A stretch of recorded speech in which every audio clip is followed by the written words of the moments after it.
Este programa es para toda la familia. No contiene escenas de sexo ni violencia. Los menores deben estar en compañía de los padres o un adulto responsable. Contiene sistema closed caption. Este programa fue financiado con recursos del Ministerio de las TIC.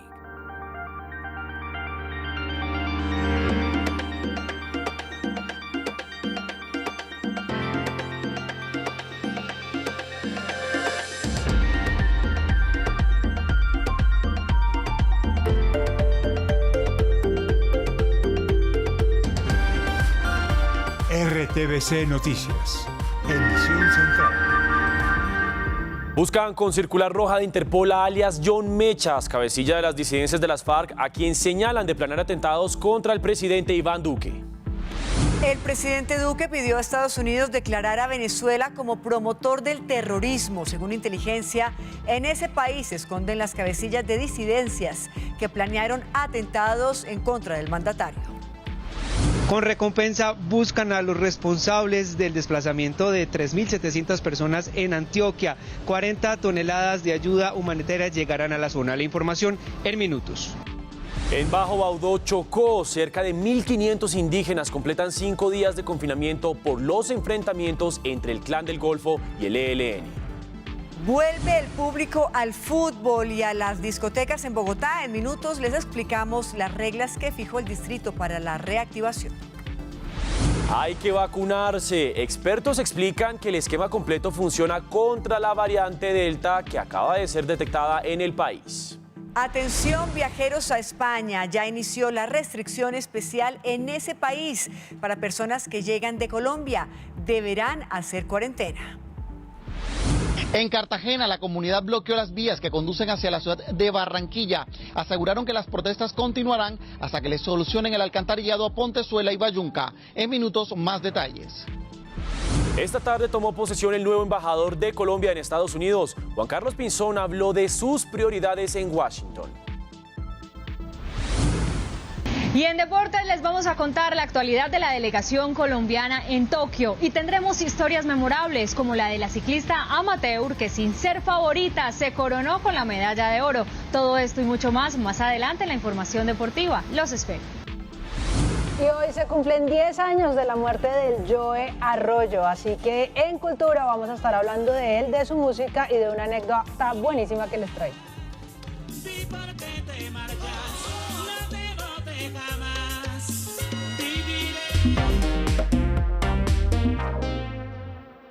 Con recompensa y circular roja de Interpol buscan a alias John Mechas, el cabecilla de las disidencias de las FARC, a quien acusan de haber planeado los atentados contra el presidente de la República. Y entre las más recientes revelaciones de la investigación, Patricia Televidentes, está que los terroristas planeaban atentar contra el avión del mandatario.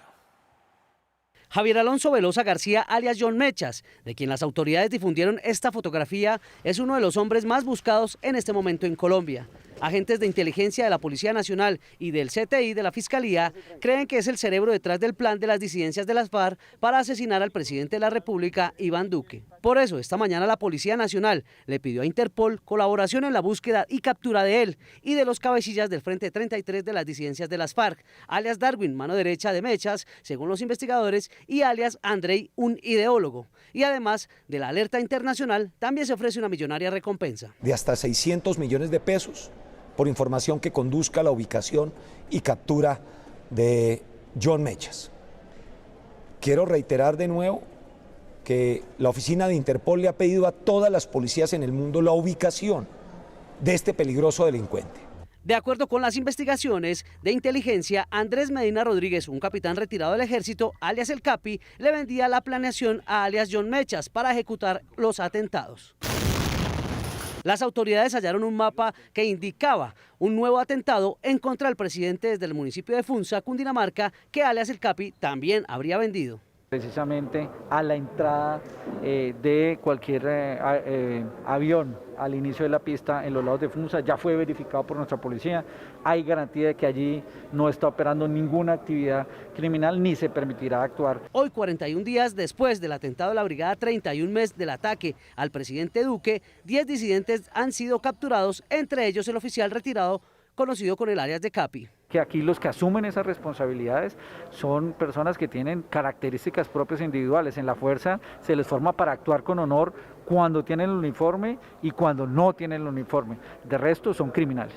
La propia policía había revelado la semana pasada que el carro bomba en la Brigada 30 era parte del plan para asesinar al presidente. El grupo acusado de terrorista buscaba que él visitara la guarnición, como ocurrió 14 días después, cuando el helicóptero en vuelo fue atacado con ráfagas de fusil. El mayor general Marcos Evangelista Pinto Lizarazo, quien estuvo al frente de la segunda división cuando ocurrieron los atentados en norte de Santander, pidió hoy su retiro del ejército. El oficial tenía responsabilidad de la Brigada 30 y también tuvo que entregar cuentas por el ataque al helicóptero del presidente Iván Duque. El presidente Iván Duque pidió que Estados Unidos declare a Venezuela como país promotor del terrorismo. Según inteligencia, en ese país se esconden las cabecillas de disidencias que planearon atentados en contra del mandatario. El primer mandatario aseguró que todos los países deben afinar inteligencias en la lucha contra el terrorismo y que la declaración de Estados Unidos sobre la situación con Venezuela es indispensable. Y esa declaración tiene como objetivo no solamente develar esa relación connivente y perniciosa, sino también que puedan ellos tomar un camino, o seguir patrocinando al terrorismo o entregar el terrorismo a las autoridades de los países que los están buscando. Además, el presidente fue enfático al señalar que Colombia no se dejará amedrentar por las amenazas del Gaor 33, cuyos cabecillas se encuentran en el vecino país. Que le quede claro a ese Gaor 33 que lo vamos a desmantelar por completo, lo vamos a doblegar y se hará firme la nación colombiana frente a cualquier forma de terrorismo. Colombia no se arrodilla ante ninguna amenaza. Por otra parte, el presidente pidió luchar contra el narcotráfico y la minería ilegal como fuentes de financiación del terrorismo y para combatir este tipo de minería propuso una alianza global para tener trazabilidad del manejo de la maquinaria amarilla. Claramente estamos ante un mercado internacional negro donde se están mercadeando también maquinaria de segunda mano y es muy importante que tengamos la trazabilidad y que podamos imponer sanciones a aquellas empresas que propician la venta de esa maquinaria amarilla sin trazabilidad. Finalmente, el mandatario dijo que buscará centralizar la compra de oro en el país como otro mecanismo para enfrentar la minería ilegal. Y el embajador de Colombia en Estados Unidos, quien tomó posesión hoy, también se refirió a la solicitud del país de sancionar a Venezuela por salvaguardar el terrorismo. Y ahora preocupa mucho que desde ese territorio se han planeado acciones contra el presidente de la República de Colombia y contra el pueblo colombiano en general. Eso no es un tema menor y ese es un tema que el mundo debe conocer y entender para que precisamente se tomen medidas y se tomen acciones. Cambiamos de tema porque la situación en Ituango pues continúa realmente delicada. Continúa la crisis humanitaria donde la cifra de desplazados asciende a 3.700. A esto se suman los estragos de las lluvias. Más de 28 veredas fueron desalojadas por el miedo y la emergencia. Conectamos ya mismo con Daniel Cañas. Daniel, muy buenas noches. ¿Cómo está la situación realmente en esa parte del departamento antioqueño? Patricia, ¿qué tal? Buenas noches para usted y para todos los televidentes. Pues precisamente las ayudas humanitarias han tenido que llegar a esta zona del departamento de Antioquia por helicóptero porque las vías principales de acceso a este municipio están bloqueadas por esa cola o ese coletaje de lluvias que ha azotado a este municipio durante los últimos días. La Fuerza Aérea, el DAGRAN y la ONU hasta el momento han desplazado cerca de 6 toneladas de ayudas humanitarias, entre los que están alimentos no perecederos y también vacunas contra el COVID-19. Por otro lado, las autoridades también ofrecen una recompensa precisamente para dar con los responsables de estos desplazamientos en este municipio. Este es el informe. Las disputas territoriales en zonas rurales de Ituango por grupos armados ha dejado hasta el momento 3.721 personas desplazadas desde el pasado jueves. Con las familias desplazadas. 32 veredas están desocupadas hoy, que hoy nos tenemos esta cifra exorbitante de desplazamiento. Y lo otro es que tenemos 1.200 personas del flagelo por la naturaleza. Las autoridades ya tienen identificados a los presuntos criminales que han encabezado estas amenazas contra la población de este municipio. Hombres de Sijín ya están presentes en el municipio con el fin de tomar los testimonios, las declaraciones de las personas que se desplazaron y establecer claramente quiénes son los determinadores de este desplazamiento forzado. La extorsión hace parte del modus operandi de estos señalados para que las personas abandonen sus hogares. Emplea las líneas celulares, utiliza estos métodos de presión. A la situación se suman los bloqueos de las vías de ingreso a la cabecera municipal por el invierno. 40 toneladas desplazándose hacia el sector de Ituango, que mañana comenzamos a proceder para ingresarlas vía aérea al municipio. Hoy en un consejo de seguridad que se llevó a cabo en la gobernación de Antioquia se estableció una suma de hasta 100 millones de pesos como recompensa para quienes entreguen información de los presuntos responsables de los desplazamientos en Ituango. Miren, y es que en este Consejo de Seguridad también el gobernador encargado de Antioquia, Luis Fernando Suárez, dijo que tardarían al menos 20 días en restablecer los caminos principales a este municipio. En otros temas también les contamos que hoy en la ciudad de Medellín se perpetuó un robo millonario en el poblado, en esta zona, en un edificio que se llama Forum. Al menos 400 millones en efectivo y 2.000 millones de pesos en euros avaluados está este millonario robo. 15 personas ingresaron a esta edificación haciéndose pasar por la policía y miembros de la SIJIN. Las autoridades ya están tras la pista de estos ladrones que perpetuaron este millonario robo precisamente aquí en la ciudad de Medellín. Nosotros seguiremos atentos también a esta situación. Eso es todo desde la capital antioqueña. Sigan ustedes con más. Daniel Cañas, RTVC Noticias, conectados 24/7. Daniel, muchas gracias por toda esta información. Ahora nos trasladamos al Bajo Baudó chocoano porque al menos 1.500 indígenas están confinados desde hace 5 días por enfrentamientos de grupos ilegales. En la zona hay presencia del Clan del Golfo y también del ELN. Pues Karina Prado, periodista de la Radio Nacional de Colombia, nos envió el siguiente informe al respecto. Son cerca de 2.000 habitantes de las comunidades pertenecientes a los ríos Docampado y Huayorpúa, los que se encuentran en zozobra, al parecer por la presencia de grupos al margen de la ley. Según Denis Cabezón, líder indígena, el ELN y las autodefensas gaitanistas de Colombia se encuentran en la zona y por ello están confinadas hace más de 5 días. Estas comunidades aseguran que las autoridades no han dado respuesta. Asustados desde hace 5 días, están haciendo presencia los actores armados ilegales, entonces pues todo el mundo está asustado, por cualquier momento puede haber algún enfrentamiento. El secretario de Gobierno del municipio del Bajo Baudó, Janio Pozo, aseguró que mañana martes estarían realizando consejo de seguridad para evaluar esta situación.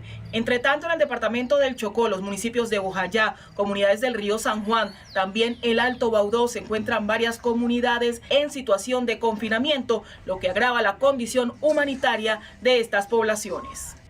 Desde Quibdó, en el departamento del Chocó, Karina Prado Rivas, Radio Nacional de Colombia y RTVC Noticias, conectados 24/7. Y en otra información les contamos que en Bogotá regresa el público a los estadios y los clientes a las discotecas. El distrito fijó los lineamientos para la reactivación de estos sectores que iniciará el próximo fin de semana. Todo el sector del entretenimiento abrirá en Bogotá el próximo fin de semana. La clave estará en el aforo, que no podrá superar el 50%. Teníamos que tener un índice de resiliencia del 0.5, lo vamos a cumplir esta semana. Teníamos que lograr haber vacunado más del 70% de las personas mayores de 50 años. Ya lo cumplimos y debíamos tener ocupación UCI por debajo del 75%. Hay reglas específicas si son espacios abiertos o cerrados. Protocolos en establecimientos. Distanciamiento social, ventilación, áreas específicas para el consumo de alimentos y bebidas, puntos de desinfección. Protocolos al aire libre. No se permitirá que las personas se desplacen consumiendo bebidas o alimentos. Gestión de las filas a la entrada y salida de los eventos. Eventos deportivos y culturales. Asimismo, será obligatoria la venta de boletería por medios digitales y no está permitido el uso de pitos, cornetas ni bubucelas. Hoy enviaremos el decreto que rehabilita 2 cosas. Primero, la apertura del fútbol. Nos volvemos a ver en el Campín. Serán instalados puntos de vacunación a la entrada de cada evento para incentivar el plan de vacunación. El gremio de bares celebró esta decisión de la reactivación y aseguró que la medida contribuirá con la creación del empleo juvenil. Los ciudadanos también opinan y esto es lo que dicen. El cierre de bares y discotecas durante 15 meses dejó al menos 106.000 empleos perdidos, índice que según el gremio, con una reactivación total, se recuperarán en los próximos 12 meses. Esto sumado a nuestra solicitud de que tengamos desde agosto ya la normalización de los horarios de los bares y la activación del sello seguro como sello de calidad. Los bares y gastrobares aportan 32,5% del total de empleos juveniles en Colombia, 58% de la contratación es para mujeres y 42% para hombres. Nos sube nuestra economía porque nosotros llevamos casi 18 meses cerrados. Hasta esta fecha nosotros estamos trabajando ni a media marcha. Para los ciudadanos, la medida es positiva siempre y cuando se respeten los protocolos de bioseguridad. Bueno, porque pues la gente va a volver a reactivar su economía, y malo porque estamos en pandemia y se supone que tenemos que cuidarnos unos a otros. Yo diría que si se pasa del 40% no, debido a que pues es un lugar cerrado. Ya hay que vivir la realidad, hay que abrir la economía. Esto es como que todos tenemos que aportar. En la capital, 8.500 establecimientos cerraron por las restricciones. A propósito de esta información, los invitamos a revisar las cifras de la pandemia. Después de varios meses, el número de casos nuevos se ubicó hoy por debajo de los 10.000, con 8.503. Infortunadamente hubo 314 personas fallecidas y el total de casos activos en el país es de 98.647. Y atención, viajeros a España, porque hace unas horas inició la restricción en ese país para vuelos que lleguen de Colombia. ¿Qué medidas aplican y a qué viajeros? Luisa Barberi nos explica. Luisa, adelante, la escuchamos.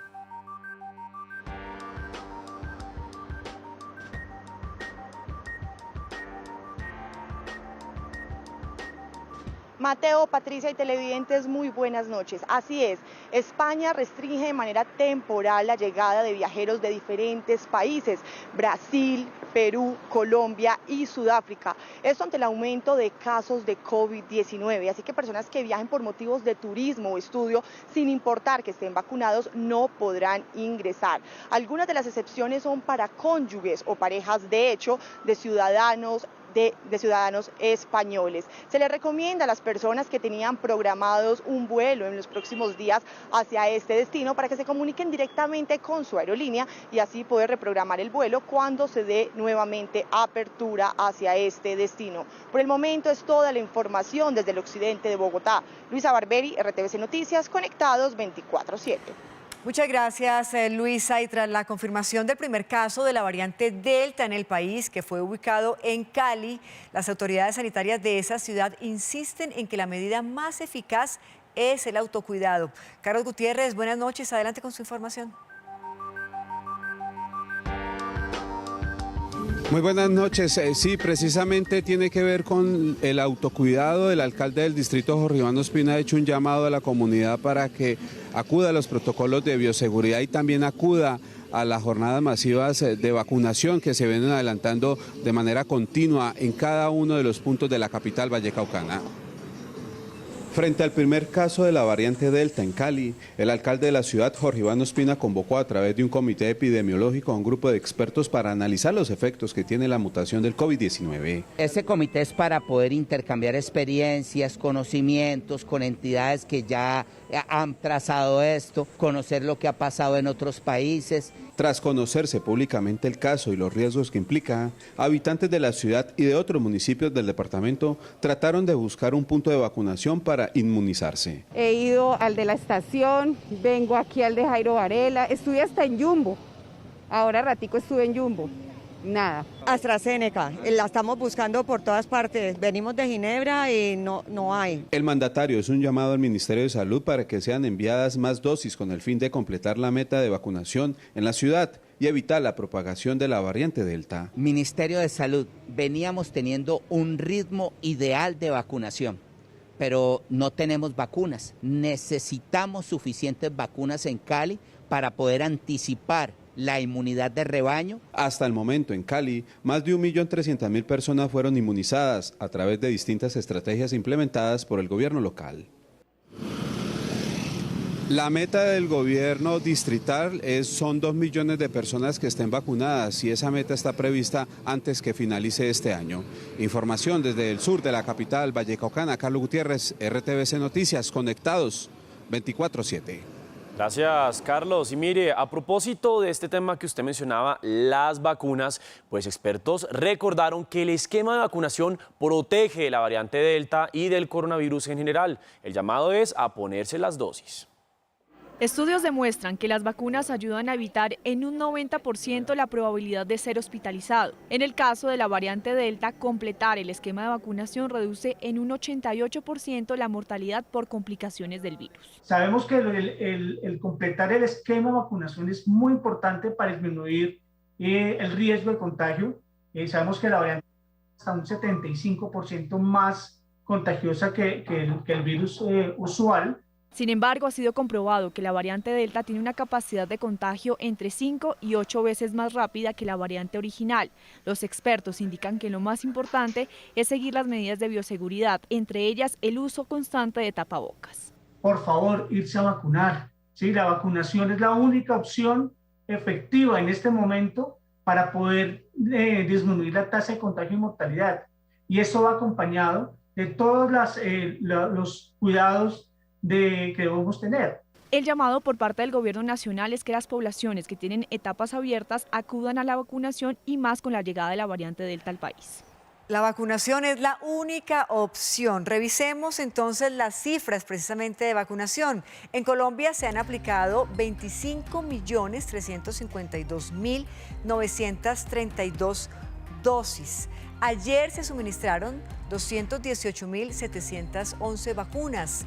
Y 11.317.608 personas cuentan con el esquema completo de vacunación en nuestro país. Hoy en Cundinamarca, 110 municipios iniciaron unificación de etapas. Las personas pueden asistir a los puntos para recibir la dosis sin agendamiento. Podremos ya vacunar toda la población de 18 o más años, además de la población infantil de 12 y 17 años, con comorbilidades. El comercio sigue incentivando la vacunación en Bogotá con ofertas para las personas que presenten su carnet. Tenemos un punto de vacunación entre las 7 de la mañana y las 5 de la tarde para que nuestros clientes obtengan beneficios especiales de más de 20 marcas. La vacuna Moderna, que llegó de Estados Unidos el fin de semana, cuenta con una efectividad del 94%. Puede ser aplicada en mayores de 18 años y la segunda dosis debe administrarse con 28 días de diferencia. Vamos ahora con información de Bogotá porque mañana se reanudará el debate en el Consejo para definir los recursos que solicita la administración de Claudia López para sacar a Transmilenio de una de las peores crisis en su historia. El déficit del sistema Transmilenio tiene dos elementos. Por un lado, la baja demanda de usuarios a causa del COVID-19 y por otro, los costos operacionales que deben ser subsidiados para no elevar el valor del pasaje a los usuarios. Poder pagar a los conductores, poder mantener los buses, poder poner el energético, ya sea gasolina, gas o electricidad, y poder garantizar así la prestación del servicio. Transmilenio movilizaba a 4 millones de personas al día antes de la pandemia. A la fecha no ha podido alcanzar este nivel, pues se encuentra operando en un 50%. Los daños por vandalismo afectaron su infraestructura en un 82%. Arreglarlos le costará a los bogotanos más de 17.000 millones de pesos y tardará más de 8 meses. El distrito ha insistido que sin la aprobación de los recursos por parte del Consejo, Transmilenio está en riesgo. Para que pueda seguir funcionando el sistema de transporte público masivo en lo que resta del año, son fundamentales los recursos que han sido presentados al Consejo de la Ciudad por 1 billón de pesos. Pero desde el Consejo, donde tienen la última palabra, los cuestionamientos a la alcaldesa han sido constantes. La administración está saboteando su propio proyecto y las consecuencias para la ciudad no nos las van a poder echar a nosotros los concejales. Entre los reclamos a la alcaldesa está que hasta ahora se revele la crisis. Si ella hubiera reconocido la situación que se estaba viviendo en el sistema, nos hubiera traído antes este proyecto. Ahora nos está un poco tratando de presionar. Las críticas de los concejales son hasta por las llegadas tarde del secretario Gómez a los debates el pasado fin de semana. Pero la votación no ha podido avanzar debido a un recurso de apelación presentado por el concejal Carlos Carrillo, que busca reabrir la discusión del debate. Vamos ahora a las regiones porque continúan los bloqueos en la vía Cartagena-Barranquilla. Los habitantes de los corregimientos de Bayunca y Pontezuela piden obras de alcantarillado. Jayvan Pinzón, muy buenas noches. Adelante con su informe. Hola, muy buena noche para usted y para nuestros televidentes. Patricia, pues le cuento que a lo largo de la tarde y parte de la noche se han estado realizando bloqueos de manera intermitente. El alcalde William Dow llegó hasta la zona, trató de mediar con la comunidad, pero aseguraron que no levantarán los bloqueos hasta que se les brinden las garantías necesarias para que se construya el alcantarillado. El gobierno nacional se ha comprometido con un 60% de este proyecto, pero la alcaldía asegura que no cuenta con los recursos. Por su parte, la comunidad dice que si bien es un problema que data de varias décadas, es esta alcaldía, el alcalde William Dow, quien les debe solucionar su problemática sanitaria. Las aguas negras que yacen en las calles de los corregimientos de Bayunca y Pontezuela fueron el detonante para que la comunidad decidiera bloquear la Cordialidad y la vía al mar. Este es el pueblo que hoy está exigiendo al distrito la intervención inmediata del alcantarillado de Bayunca. 11 años de debate jurídico, 205 años sin alcantarillado, por eso hoy nos estamos manifestando. La población ganó una acción popular con la que un juez ordenó que se construyera el alcantarillado, donde el viceministerio del agua debía poner el 60% de los recursos y la alcaldía el 40%. Él nos respetó a nosotros porque diciendo que no hay plata. ¿Cómo no va a haber plata? Tanta plata que él recuerda, están los presupuestos que le dan al distrito de Cartagena. La comunidad anunció que las manifestaciones continuarán hasta que haya un compromiso real, ya que aseguran que les cobran el servicio del alcantarillado en los recibos del agua. Mire, la comunidad informó que para el día de mañana se van a estar registrando otros bloqueos. Los más disgustados con estas protestas son los conductores que se encuentran viajando entre la ciudad de Barranquilla y Cartagena, pues la vía al mar y la Cordialidad, los únicos dos accesos, están completamente bloqueados. Me despido con esta información desde la heroica J. Camilo Pinzón, RTVC Noticias, conectados 24/7. Iván, gracias por su reporte y ahora les contamos que el IDEAM anunció que cuenta con una nueva sede para monitoreo de huracanes en la isla de San Andrés. Más noticias de las regiones con los periodistas de la Radio Nacional de Colombia a continuación. En Caquetá, la noticia es que cerca de 580 familias están damnificadas por la ola invernal en el municipio de Solano. Las autoridades de gestión de riesgo reportan la pérdida de cerca de 20 animales de especies menores y 50 semovientes en el núcleo veredal Las Mercedes. La temporada invernal ha dejado más de un centenar de familias damnificadas en el municipio de Aguachica, en el sur del departamento del Cesar. En el casco urbano, viviendas de por lo menos 5 barrios han resultado inundadas por el colapso de la red de alcantarillado. En Santander, por un derrumbe hay paso restringido en la transversal del Carare que conecta a Cimitarra con Landazuri. El intenso invierno también generó el deslizamiento de una luz en zona urbana de San Gil. Allí las comunidades de los barrios Miradores de la Ceiba y Coruña se encuentran en riesgo. Las autoridades viales reportaron que han sido superados los bloqueos en los puntos donde se produjeron los deslizamientos de tierra en la carretera que comunica el departamento del Huila con la ciudad de Mocoa y el Bajo Putumayo. La vía Pasto-San Francisco-Mocoa no registra novedades.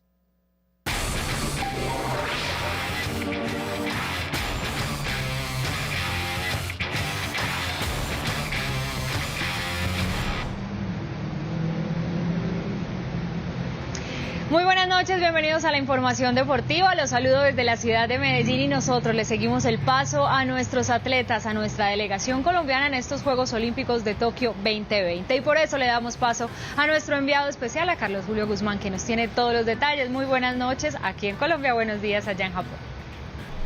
Bienvenidos, señoras y señores, muy buenas noches. Vanessa, me complace mucho también saludarla. Aquí estamos en Ikebukuro, en el centro de Tokio, en donde la lluvia ha mortificado un poco el desempeño de los atletas en este comienzo de una nueva jornada. El anuncio del tifón se ha hecho realidad, noche lluviosa y amanecer también con lluvia. Pero bueno, entramos en materia. Hoy nuestro país tendrá a 2 atletas, una dama, Mercedes Pérez, halterofilia, y un caballero, Jorge Mario Murillo, en las piletas olímpicas. Mercedes Pérez, recuerden ese nombre, viene trabajando hace 7 años para lograr el sueño olímpico. ¿A quién va a encontrarse hoy en el Foro Internacional de Tokio, en donde después de las 8:50 de la noche, hora local, va a iniciar su actividad?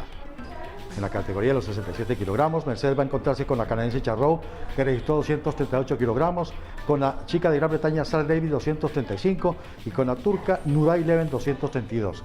Además de ellas, que son por los números y antecedentes las más calificadas rivales de nuestra colombiana, ella también encontrará a Mariana Rodríguez de Cuba, a una niña de Italia, de Filipinas, de Taipei, de Alemania, y a la ecuatoriana Angie Palacios, con quien ya se ha encontrado en certámenes internacionales. Los números a ustedes y a mí nos permiten sacar conclusiones. Y creo que la de ustedes, apreciados contertulios, es la misma mía. ¿Tiene con qué ganar medalla hoy Mercedes Pérez? Sí.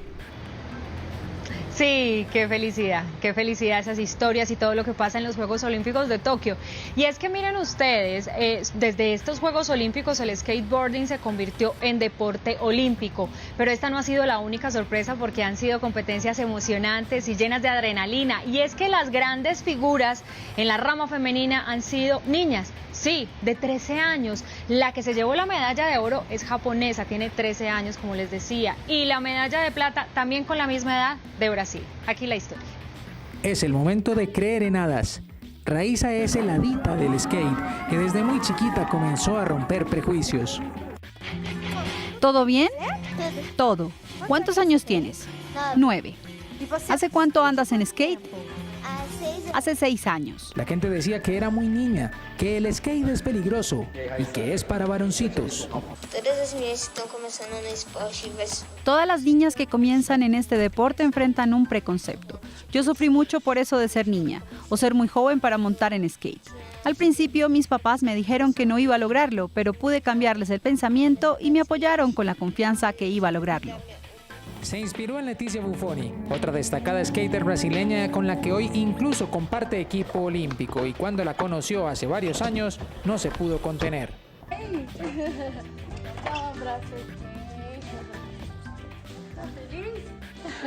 ¡Qué fofa! Y atrajo la atención de Tony Hawk, leyenda del skateboarding, que incluso hoy la acompaña en Tokio. Además de toda la delegación olímpica de su país que la alentó hasta conseguir el sueño. Creo que conseguí representar bien a las niñas brasileras, y no solo a ellas, sino a todo el pueblo brasilero. Raiza Leal es el hada que cumple sueños. Con su medalla de plata se lo cumplió a ella misma y a todas las niñas que luchan porque no las estigmaticen porque montan en skate y simplemente las dejen divertirse arriba de uno.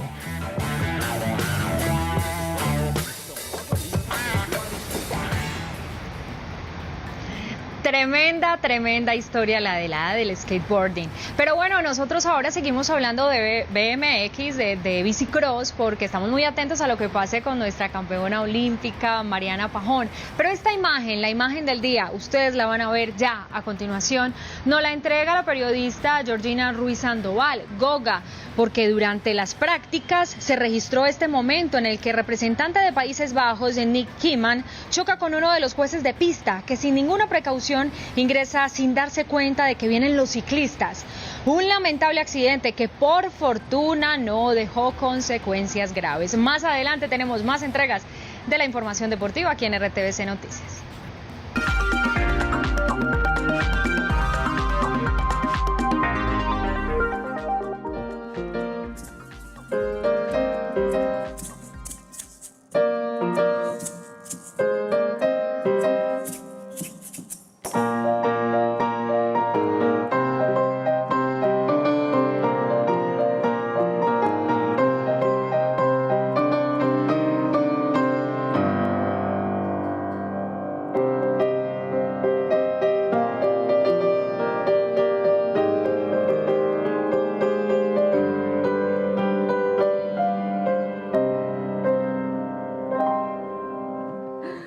Cumplen 10 años de la muerte del Joey Arroyo y les tengo una historia buenísima que me contó mi queridísimo jefe Jaime Andrés Monsalve, jefe musical y cultural de la Radio Nacional de Colombia, que siempre tiene unas historias increíbles.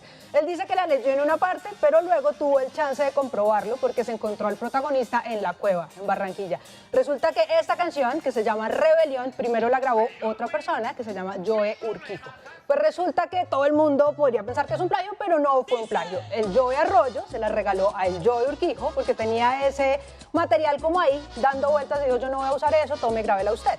pero como el Joe grababa para Discos Fuentes y Urquijo grababa para Coldiscos y había un contrato ahí que le impedía pues regalarle la música a la competencia, hizo que la canción la firmara su esposa, que se llamaba Adela Martelo. Entonces, aparentemente, esa primera versión de Rebelión estuvo firmada por Adela Martelo. Eso fue en 1987, no, ese es mi año de nacimiento y ya dije la edad, qué horror, 78, en 1978. Luego, en 1986, el Joe sí la grabó en su disco, que era Musa Original, y se convirtió en todo este hito que ha sido. Hay varias historias sobre cómo se le ocurrió. La idea todas más o menos por la misma línea. Él dice que estaba en un museo de la esclavitud en Cartagena y que pues viendo toda la historia que cargaban encima pues los esclavos y los negros, se le ocurrió esta canción.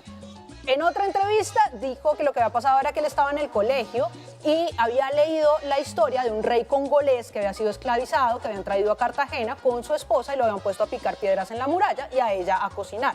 Que en algún momento a ella se le había regado lo que había en la olla y le habían dado un latigazo. Entonces este rey congolés se había volteado y le había dicho, hey, no le pegue a la negra. Y la última es que estuvo revisando apuntes y buscando un poco de su herencia, porque el Joe tenía herencia africana y pues cartagenera, y había dicho, bueno, no, yo tengo que hacer algo por lo que soy. Como sea, la historia es un hito, tanto así que hay un politólogo en Estados Unidos que hizo un estudio sobre eso y concluyó que cuando uno dice no le pegue a la negra, lo que hace el Joe consciente o inconscientemente es convertir el cuerpo de la mujer en un espacio de disidencia y de lucha en contra de la violencia contra la mujer, en contra de la esclavitud, en contra del racismo, un espacio en el que además se habla de la diáspora africana, mejor dicho, con o sin culpa, este señor hizo todo un hito en la música y todo un hito en la historia.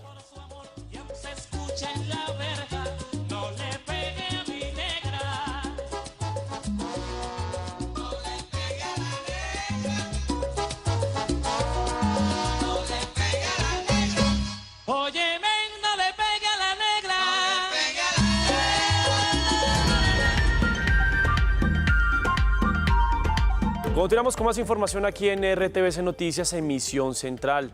No olvidamos a la pequeña Sara Sofía y es que ya son 6 meses sin noticias de ella. Los abogados de la mamá de la niña y su pareja, principales acusados, solicitan el beneficio de la libertad. La tía de Sara Sofía pide que sigan tras las rejas. 6 meses completa desaparecida la menor de edad Sara Sofía Galván. Tanto el proceso como el paradero de la menor hasta el momento son un misterio. Que pues hasta la fecha aún no hemos tenido respuesta de su paradero. La fiscalía aún no nos ha dado respuestas, no nos han mostrado las pruebas. Durante la audiencia de acusación contra los 2 principales sospechosos, Xiomara Galván mostró su preocupación ante las intenciones de la defensa. Ella se está pegando de unas irregularidades que hubieron en la captura, los cuales está pidiendo que por favor los dejen libres y se inicie nuevamente proceso de investigación. Los familiares de Sara Sofía piden que este caso no quede en la impunidad. No es justo que en este caso, habiendo los 2 responsables, pues el caso vaya a quedar como si no hubiese pasado nada, sus responsables libres como si nada, y pues yo sin saber qué realmente fue lo que pasó con la niña. Yo la verdad que no pierdo la esperanza y de que mi Sarita esté viva y de que alguna persona la pueda tener y que en su momento la va a entregar. La audiencia de acusación quedó programada para el próximo 30 de julio. Mientras tanto, continúa vigente la circular amarilla para la búsqueda de la menor a nivel internacional. Atención a esta alarmante situación en Bucaramanga. La ocupación de la unidad de quemados del Hospital Colombia está en un 95%. Preocupan los casos de menores quemados, escuchen esto, con líquidos calientes. John López nos tiene toda la información. Muy buenas noches. John, ¿por qué esta grave situación? Hola Patricia, muy buenas noches. Pues la situación es bastante preocupante en la unidad de quemados aquí del Hospital Internacional de Colombia por 2 circunstancias específicamente. La primera de ellas por algo que usted mencionaba y es el alto número de menores de edad que han sido atendidos aquí. Son 136 los niños que han sido traídos en los últimos meses para ser atendidos en casos relacionados con accidentes caseros. La otra circunstancia tiene que ver con que la mitad de las camas pertenecientes a esta unidad de quemados tuvieron que ser adaptadas como camas UCI para la atención de la pandemia. Con preocupación ve el personal médico en Santander el aumento de niños quemados a causa de accidentes caseros. Los niños, que el promedio son casi el 50% de los pacientes. Por eso recomiendan tener precauciones especiales con los más pequeños de la casa. La principal causa de quemaduras en niños es por líquido hirviente. Entonces, a los papitos que por favor no les sirvan las comidas a los niños calientes, que no les permitan el ingreso a las cocinas. Ante algún accidente de este tipo, es importante acudir inmediatamente al médico y no aplicar ninguna sustancia diferente al agua en temperatura ambiente. No se recomienda uso de ninguna crema automedicada ni recomendada por el farmacéutico ni por el vecino.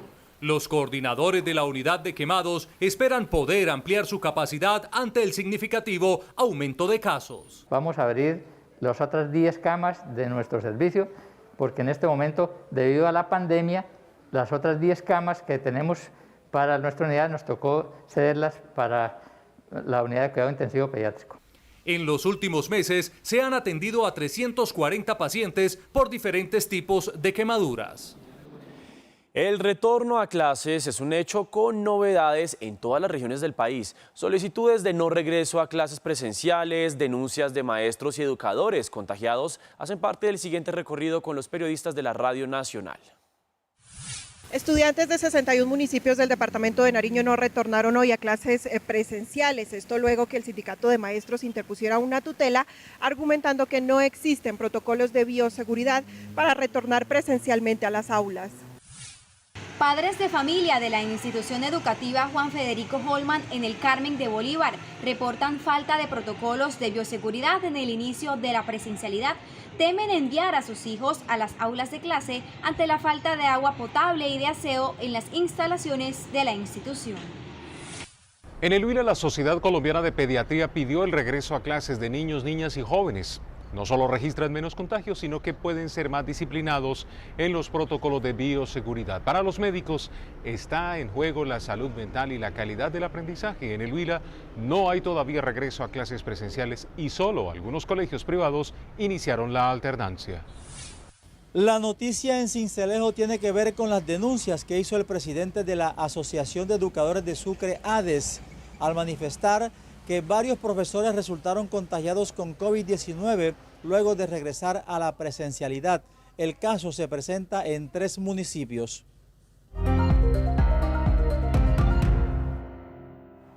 Otra vez el dólar cerró en niveles récord. 3.904 pesos con 17 centavos será la tasa representativa del mercado mañana. Genera nerviosismo y los inversionistas, el mundo pues financiero normalmente se refugia en el dólar. Eso genera una demanda que en mi opinión es de corto plazo, pero efectivamente ha hecho pues, que lleguemos a los límites pues, que se han mencionado. 57% aumentó la compra de vehículos nuevos durante el primer semestre del año. La cifra es aún más alta en lo que tiene que ver con traspasos, lo que quiere decir que se movió aún más el mercado de los usados. Este creció en un 105%. 21% más de extranjeros ingresaron al país entre enero y junio de este año, comparado con el primer semestre del año pasado, según ANATO. 31,7 fue el indicador de confianza del consumidor en junio de 2021. Según el DANE, mejoró respecto a mayo, cuando fue de 27,6. El exministro Juan Carlos Pinzón tomó posesión hoy como nuevo embajador de Colombia en los Estados Unidos. El funcionario habló de sus principales retos. El nuevo embajador reveló que sus gestiones habían empezado aún antes de su posesión. Logramos coordinar la llamada con el presidente Biden. A partir de ese momento donó inicialmente 2,5 millones de vacunas, luego donó otras 3,5 millones de vacunas. Pero la misión diplomática del nuevo representante de Colombia en los Estados Unidos inició con varias tareas. Promover el sector agrario, en atraer empleos, en generar oportunidades para Colombia y sin duda en un país que tenga una seguridad sólida. La lucha en la defensa por los derechos humanos es otra de las prioridades de Pinzón, que asume esta función por segunda vez. Hace tan solo 10 años teníamos más de 20.000 homicidios al año. Hoy el país está con menos de 13.000 homicidios por año. Eso lo que muestra es que el respeto a la vida y la defensa de los derechos ha sido una constante. Pinzón viajaría este jueves a Washington para continuar sus labores, esta vez cerca de la Casa Blanca. Y hoy se realizó en el Teatro Colón la conmemoración del Día de la Mujer Afrolatina, Afrocaribeña y de la Diáspora. En la ceremonia se destacó su lucha y sus aportes al arte y también a la cultura. Estos son momentos muy importantes donde se puede unir mucha gente a nosotros, ¿no? y seguir ayudándonos. A mí estos actos me parecen muy importantes por eso. El 2021 ha sido declarado por el Ministerio de Cultura como el Año de la Libertad, a propósito de los 170 años de la abolición de la esclavitud. Estamos los negros haciendo papeles importantes ya en este país, y no solamente en este país, sino que también en Europa, en África. También fueron condecoradas esas mujeres afrocolombianas que han dejado un legado en las tradiciones culturales del país. Hoy hemos otorgado la Gran Orden del Ministerio de Cultura a 5 maestras que han aportado por más de 50 años a fortalecer la identidad cultural colombiana, como son Totola Momposina, Petrona Martínez, la maestra Zuli Murillo, Leonor González Mina, la Negra Grande de Colombia, y Teresita Gómez. Así que me siento honrada y feliz de haber podido entregar este merecido reconocimiento a todas ellas. Finalizando el evento, Esther Molina tomó la palabra para expresarse frente al presidente. Se titula En nuestras tierras,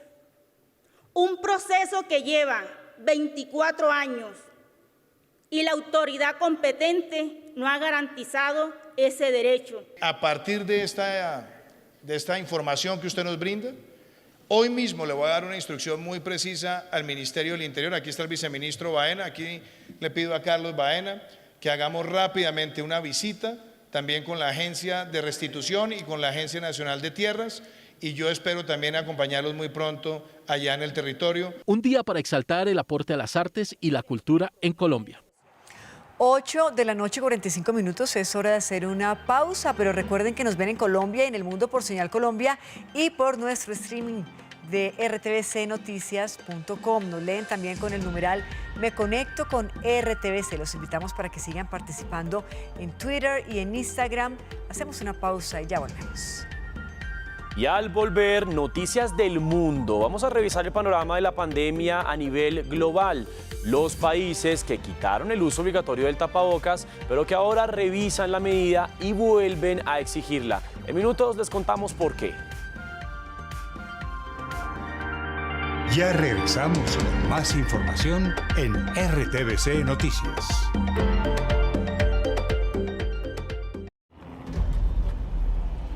Desde este epicentro, Daniel expondrá su talento y hará un espectáculo inolvidable.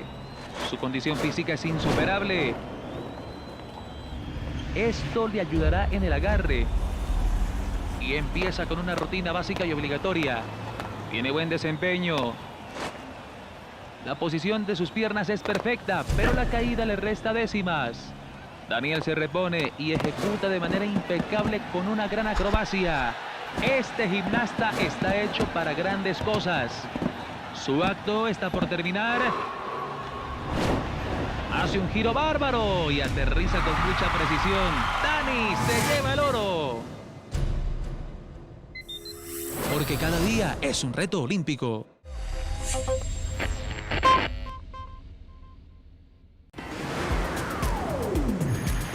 Estás viendo RTBC Noticias.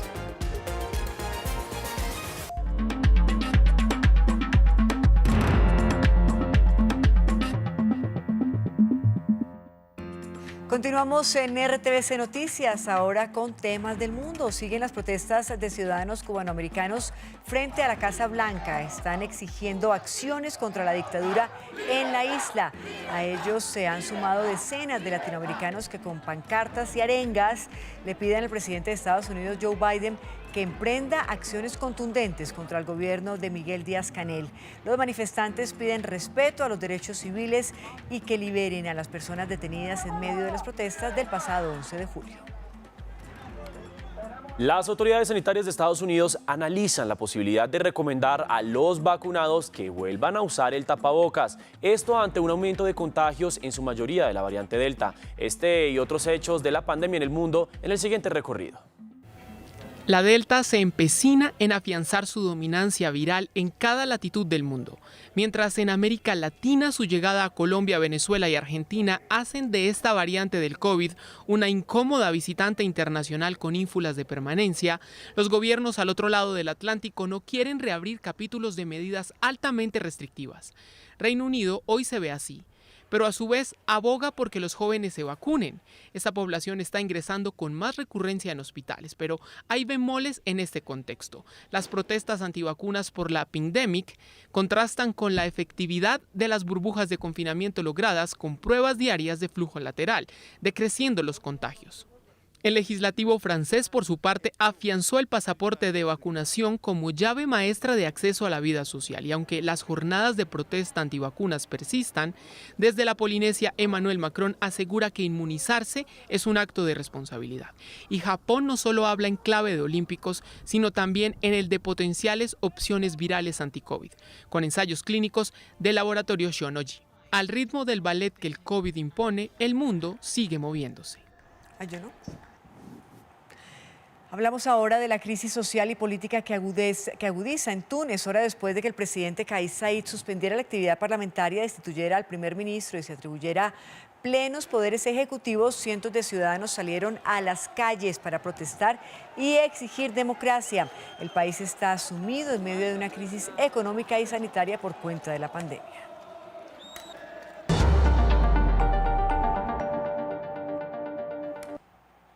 Vamos ahora con la imagen del día, que es esta, la del cine l'Eden, en la costa mediterránea de Francia. Figura en el libro de los récords Guinness como el más antiguo en funcionamiento del mundo. Y es que miren ustedes, la primera proyección fue en marzo de 1899 con cintas de los hermanos Lumière.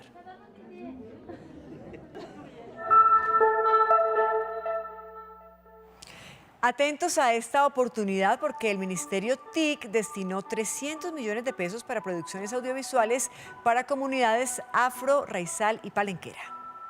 En oportunidades de apoyo económico para producciones audiovisuales afro, raizales y palenqueras, vaya a la página www.proimagenescolombia.com/relatos/. Allí tendrá que ingresar sobre la opción financiación y luego dar clic sobre la pestaña Relatos en serie. Allí encontrará las generalidades de la convocatoria y los requisitos para inscribirse, como certificar que pertenece a una de las poblaciones ya mencionadas y presentar una miniserie que plantee la importancia de la comunidad a la que pertenece. Muy atentos, porque son 300 millones de pesos los que destinará el Ministerio TIC para apoyar estos proyectos en todo el país. Recuerde que la convocatoria va hasta el 9 de agosto del 2021 y muy importante, si quiere seguir informado 24/7, nos encuentra en todas nuestras redes sociales como RTVC Noticias.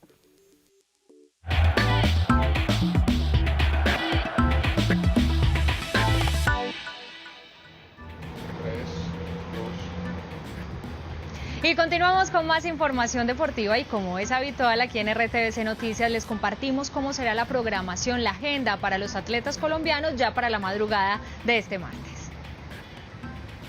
En el Centro Acuático de Tokio a las 5:39 de la mañana estará en competencia el nadador Jorge Mario Murillo en eliminatorias de los 200 metros pecho. Y a las 5:50 de la mañana vuelven las pesas, esta vez en la categoría de los 64 kilogramos femenino, con Mercedes Pérez que buscará una nueva medalla olímpica para Colombia.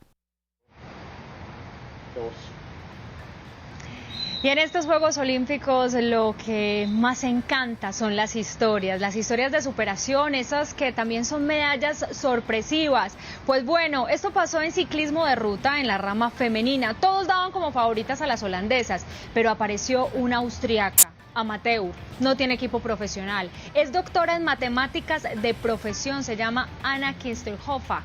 Y pues bueno, sorprendió tanto que se quedó con la medalla de oro, sí, así como lo oyen. Estas son las historias que nos llenan de motivación, de que siempre se pueden conseguir y cumplir los sueños. Kistelhofer aterrizó en Tokio como una más de las 67 ciclistas de 40 países que participarían en la prueba de ruta. No era candidata, totalmente desconocida, sin equipo profesional ni compatriotas, era imposible que pudiera luchar por medallas. Tras el primer kilómetro, Kistelhofer protagonizó la fuga inicial junto a otras 4 corredoras, ninguna de ellas favorita. A 41 kilómetros de la meta se escapó en soledad y así terminó cruzando la meta en un tiempo de 3 horas 52 minutos y 45 segundos. Mientras Ana celebraba su impresionante hazaña y su consagración olímpica, lo mejor estaba por venir. La holandesa Annemiek van Vleuten, una de las mejores del mundo, cruzó la línea a 1 minuto y 15 segundos después de Kistelhofer, pero celebró como si hubiera ganado la medalla de oro. Nunca se enteró que Ana podía ser una rival a vencer y mucho menos que ya había ganado. En el ciclismo olímpico está prohibida la comunicación por radio y ninguna de las 56 participantes sabían de su liderazgo. Anna Keisenhofer dejó de ser triatlonista por una lesión. Es doctora y tiene una maestría en matemáticas. Hoy en Tokio, completamente amateur desde el 2017, escribió su nombre en la historia de los Juegos Olímpicos.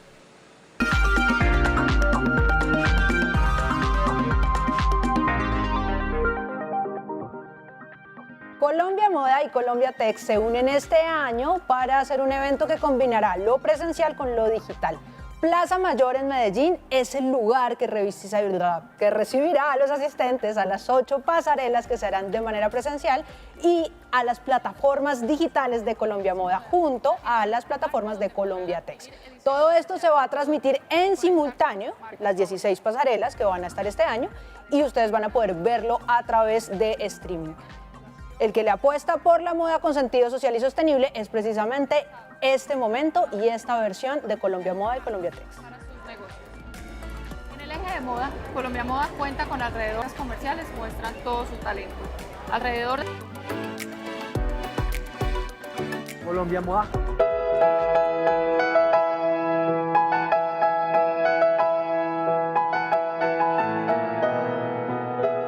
A mí me pasa que me dicen rancheras y pienso en Pero sigo siendo el rey. O me dicen salsa y pienso en El Preso. Pues cuando me dicen música clásica, pienso en Las Cuatro Estaciones.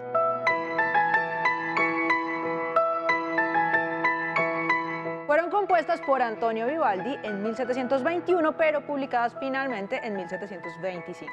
Las Cuatro Estaciones son 4 conciertos para violín, paréntesis. Un concierto, además de ser cuando los músicos tocan en vivo, es un formato en el que un instrumento tiene todo el protagonismo y suena acompañado por una orquesta. Cierro paréntesis. Decía que las 4 estaciones son 4 conciertos para violín que hacen parte de un ciclo de 12 que se llama Il Cimento dell'Armonia y dell'Invenzione.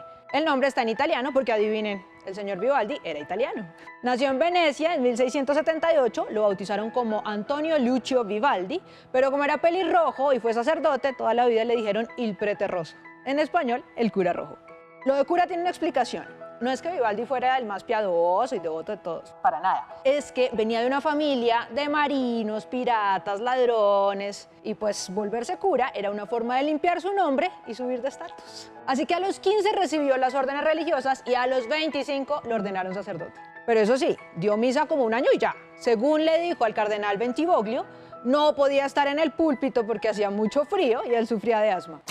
Terminó entonces siendo el director musical de una escuela para niñas huérfanas que se llama Ospedale di la Pietà. Desde ahí solo tengo chismes. Que le censuraron una obra que se llamaba Arsirda Regina di Ponto por tener contenido lésbico. Terrible, yo que pensé que las lesbianas habían comenzado en 1987. Que tuvo un romance escondido con Ana Giró, una cantante de ópera que decía que la iglesia se aprovechaba de la gente para tener plata y poder. En fin, chismes. O de pronto ni tanto.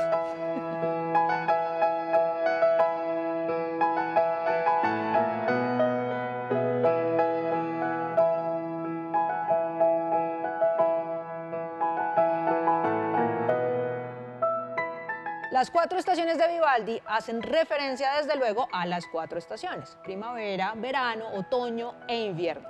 Cada concierto está relacionado con una y tiene 3 movimientos. Además, está inspirado en unos sonetos, o sea, poemas con versos de 14 sílabas, que Vivaldi escribió. Les voy a leer un fragmento de la primavera.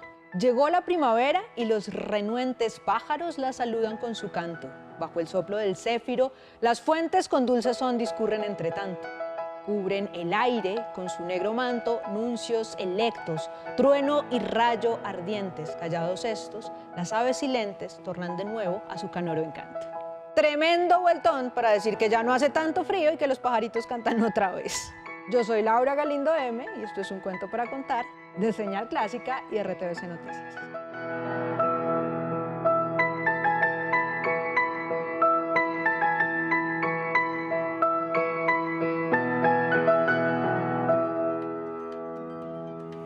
Y con esta buena música les decimos, esto fue todo por hoy. Nos volvemos a encontrar mañana a las 8 de la noche aquí en RTVC Noticias. Recuerden, estamos conectados 24/7. Nos vemos mañana nuevamente. Gracias por acompañarnos.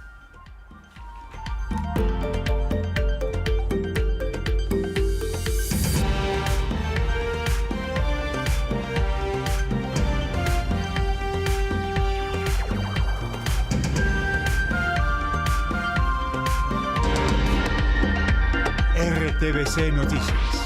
Emisión central.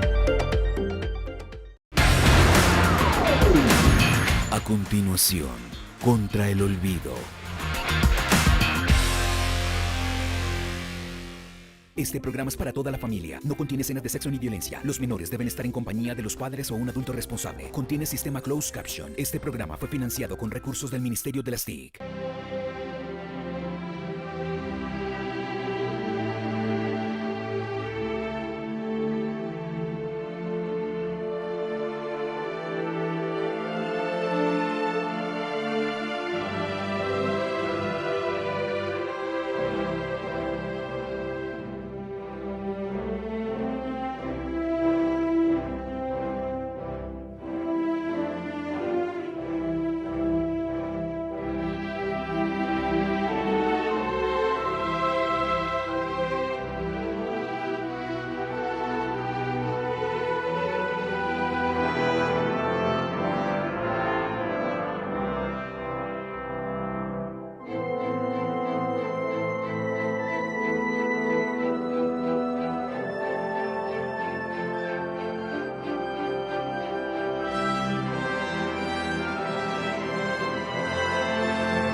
En este 2020 tan raro teníamos el reto de tocar todas las sinfonías de Beethoven y lograr hacerlo en 2 días.